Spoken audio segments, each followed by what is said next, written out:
നിഗൂഢ രോഗം 5 പേർ കൂടി ആശുപത്രിയിൽ, ഒരാളുടെ നില അതീവ ഗുരുതരം. ജമ്മു കാശ്മീരിൽ അജ്ഞാതമായ രോഗം പടർന്ന് ഇതുവരെ 17 പേർ മരിച്ചു. രജൌരി ജില്ലയിലാണ് ഇതുവരെ കാരണം കണ്ടെത്താനാകാത്ത അജ്ഞാത രോഗം മൂലം ആളുകൾ മരിക്കുന്നത്. അതേസമയം രോഗം ബാധിച്ച 5 പേരെ കൂടി ആശുപത്രിയിൽ പ്രവേശിപ്പിച്ചു.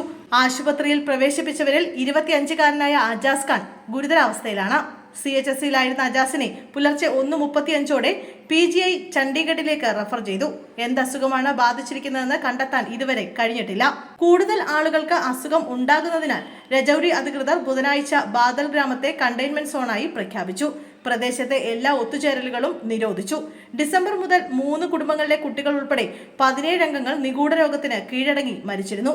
മറ്റു പലരും രോഗബാധിതരായി തുടരുകയാണ്. അതിനിടെയാണ് 5 പേരെ കൂടി ആശുപത്രിയിൽ പ്രവേശിപ്പിച്ചത്. 3 പ്രായപൂർത്തിയാകാത്ത സഹോദരിമാരെ മുമ്പ് CHSയിൽ നിന്നും GMC രജൌരിയിലേക്ക് റഫർ ചെയ്തിരുന്നു.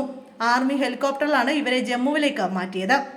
BNS സെക്ഷൻ 163 പ്രകാരം രജൌരി ജില്ലാ മജിസ്ട്രേറ്റ് അഭിഷേക് ശർമ്മ പുറപ്പെടുവിച്ച ഉത്തരവിൽ പൊതുജന സുരക്ഷ ഉറപ്പാക്കുന്നതിനും അണുബാധ പടരുന്നത് തടയുന്നതിനുമാണ് നിരോധനം ഏർപ്പെടുത്തിയതെന്ന് വ്യക്തമാക്കി. നിയമിക്കപ്പെട്ട ഉദ്യോഗസ്ഥർ കണ്ടെയ്ൻമെന്റ് സോണിനുള്ളിലെ കുടുംബങ്ങൾക്ക് നൽകുന്ന എല്ലാ ഭക്ഷണങ്ങളിലും മേൽനോട്ടം വഹിക്കുകയും നിരീക്ഷിക്കുകയും ചെയ്യുമെന്നും ഉത്തരവിൽ പറയുന്നു. മരണം സംഭവിച്ച കുടുംബങ്ങളുടെ വീടുകൾ സീൽ ചെയ്യുമെന്നും നിയുക്ത അനുമതിയില്ലാതെ ആരെയും പ്രദേശത്തേക്ക് പ്രവേശിപ്പിക്കില്ലെന്നും ഉത്തരവിൽ വ്യക്തമാക്കി.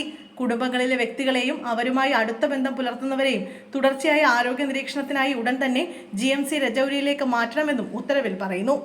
ജമ്മുകാശ്മീർ ഉപമുഖ്യമന്ത്രി സുരേന്ദ്ര ചൗധരിയും ശനിയാഴ്ച ബാദൽ ഗ്രാമത്തിലെത്തി. അജ്ഞാത രോഗം ബാധിച്ച കുടുംബാംഗങ്ങളെ കാണുകയും അവരുമായി സംസാരിക്കുകയും ചെയ്തു. രോഗകാരണം ഉടൻ കണ്ടെത്തുമെന്നും അദ്ദേഹം ജനങ്ങൾക്ക് ഉറപ്പു നൽകി. ബാദൽ ഗ്രാമത്തിലെ ഒരു നീരുറവയിൽ നിന്ന് എടുത്ത സാമ്പിളുകളിൽ കീടനാശിനികളുടെ അംശം കണ്ടെത്തിയതായി ജൽശക്തി ഡിവിഷൻ അറിയിച്ചു. തുടർന്ന് ഈ പ്രദേശം സീൽ ചെയ്തു. പനിയും വിയർപ്പുമാണ് രോഗത്തിന്റെ ലക്ഷണങ്ങൾ. ഇതുവരെ വൈറസ്, ബാക്ടീരിയ എന്നിവ മൂലമുള്ള അണുബാധ കണ്ടെത്താനായിട്ടില്ല. എന്നാൽ ചില രോഗികളിൽ ന്യൂറോടോക്സിനുകൾ കണ്ടെത്തിയിട്ടുണ്ട്. തലച്ചോറിന്റെയും നാഡീവ്യൂഹത്തിന്റെയും പ്രവർത്തനത്തെ തടസ്സപ്പെടുത്തുന്ന രാസവസ്തുക്കളാണ് ഇതിൽ അടങ്ങിയിട്ടുള്ളത്. മരണകാരണങ്ങളെക്കുറിച്ച് ജമ്മു കാശ്മീർ പോലീസിന്റെ പ്രത്യേക അന്വേഷണ സംഘവും അന്വേഷണം തുടങ്ങിയിട്ടുണ്ട്.